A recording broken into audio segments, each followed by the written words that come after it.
on the Azimio side.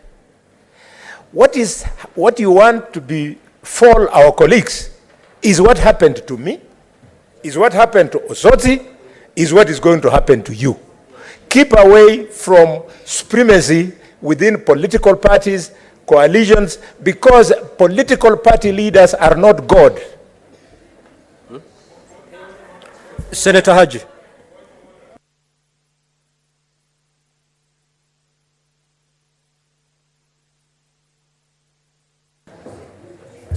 Thank you, Mr. Speaker.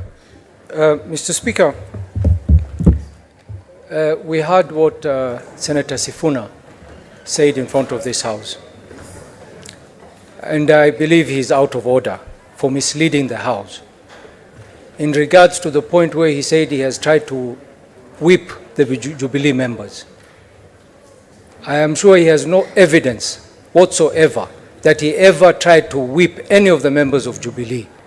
And then, Mr. Speaker, sir, one of the ways members are whipped in this House is through the WhatsApp forum.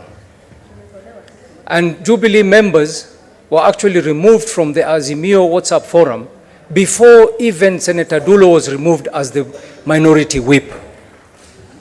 And then he stands here to mislead the House that he's been trying to whip Jubilee members. Mr. Speaker, sir, this list is unfair. You've heard very clearly here also from Senator Sifuna that Jubilee Party is still in Azimio, but the members are the ones who are not there. It doesn't add up. A party is made up of members. And Jubilee is still a member of Azimio.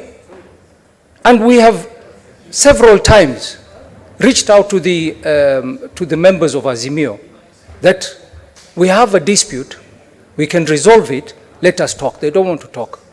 What they're doing now is, what they want to do is just to burn bridges and build walls. And Mr. Speaker, sir, let me remind members here, we have a long time to go. 4 years or more